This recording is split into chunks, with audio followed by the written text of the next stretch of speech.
two particular YouTubers have such a huge and large number of subscribers that they have even been credited for affecting the final result itself. Just to give you an idea of their influence and how big they are, one of our next guests has over 4 billion views. Billion views. The Indian YouTubers in questions are Dhruv Rathee and Arpit Sharma, and they are joining us now. Hello to both of you and welcome to Newsday. If I may start with you, Dhruv, first of all, what did you do on your channels when it came to the elections? What were you giving your viewers?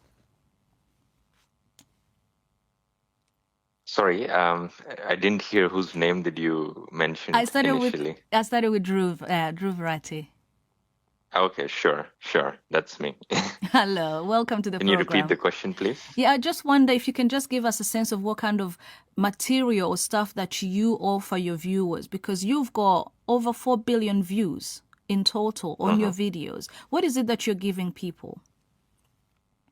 I feel that we are giving an alternative to the mainstream media since much of the media had been captured by the government. We offer an alternative perspective, which people were really looking for, which was really missing from the TV channels and the newspapers. What is that perspective? Give us just briefly before we go on to speak, to bring in Arpit. It's basically questioning and criticizing the government policies, which was completely missing from all the news channels. The news channels were being termed as the Godi media, which basically means lapdog media of the government. And people are facing a lot of issues in India, from unemployment to inflation and lack of jobs. And I feel that us YouTubers were raising those issues much better than the mainstream media. Arpit, if I may bring you in, was that the same case when you were looking at what you were offering or what people were coming to you for? Yes, definitely, yes. Just to put forth one more point to highlight that Dhruv is definitely a big YouTuber. I am not on YouTube yet. I'm not that much active.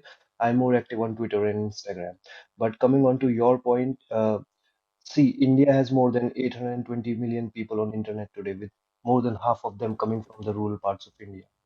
So, social media became a medium that had a very wider reach in India. So I think we as political content creators, we were far more relatable to these common people, to the youth, than those politicians, and we could give them the perspective that I guess the Indian media was not able to give. And as Dhruv rightly pointed out, that since the mainstream media was lined up whole in defense of the current party in power, so we all had to stand up and and raise the issues that could not reach the common masses, and they were all the core issues. But some might say that not possibly all media in India are, as Dhruv called it, lapdogs of the government. What of those who are balanced, those who are bringing in all the views in the country? How have they fared? Or have you even seen any one of those media? Uh, that question is to me. It's to both of you. Okay, so Arpit, you can uh, answer that if you want. thank you, Dhruv. So, see, there are definitely independent journalists which are right now working tirelessly to combat the fake propaganda by the party in power.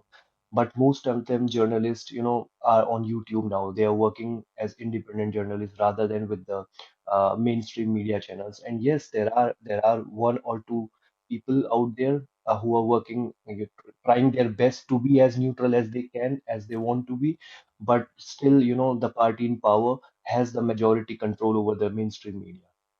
Dhruv, if I may then come to you, in terms of threats and security and feeling safe, we haven't said where both of you or Arpit are, because there are those fears that you guys have to live with. I wonder then how you move forward, knowing what is that you could face. I feel that now that the government is back in power with a lesser majority, and now that there will be a coalition government, we expect more freedom from the for the civil society, for the media, and even for something as big as the Bollywood industry. because since the last 10 years, Narendra Modi really wanted full control over anything and everything that he could get hold of: the investigative agencies, the media, the social media, the election commission, even the type of movies that released in Bollywood. But now, since it's a coalition government, and in his last 22 years of his career, Narendra Modi has never ever held a coalition government. So we hope to see the freedom return back to the people. This is James, Vic's co-presenter. This was an election in which the opposition did much better than many had anticipated. Do you both feel that your work and that of other people doing similar work played quite a big role in that? I feel, yes, it had a role, but whatever the exit polls were predicting, we knew that it was wrong. Anyone who had been following the elections for a long time, we knew that they were presenting a very wrong picture. And there are even rumors going around that the exit polls inflated the numbers of how much BJP will win by, just to manipulate the stock market. So if I may put this to you, Dhruv, because you have such a huge following, 21 million subscribers on YouTube alone. In terms of media research, in terms of, the having factual and bringing all those to people as people will expect from traditional media, how much of that, how much work do you put in that so that people know they can trust what you're giving them? It is a lot of work. I'm not working alone. I have a team of 10 to 15 people. Many of them are researchers, editors, and we follow our own set of systems of checks and balances to really ensure that every video is factual. And the pressure is even more on people like me and Arpit, because if we make a single mistake, if we know that the authorities will clamp down on us.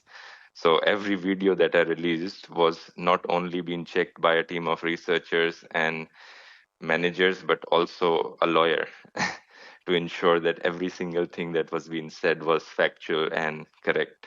All right. Thank you both so very much, Dhruv, Rathee there, and Arpit. Sharma speaking to me as two of India's biggest social media influencers.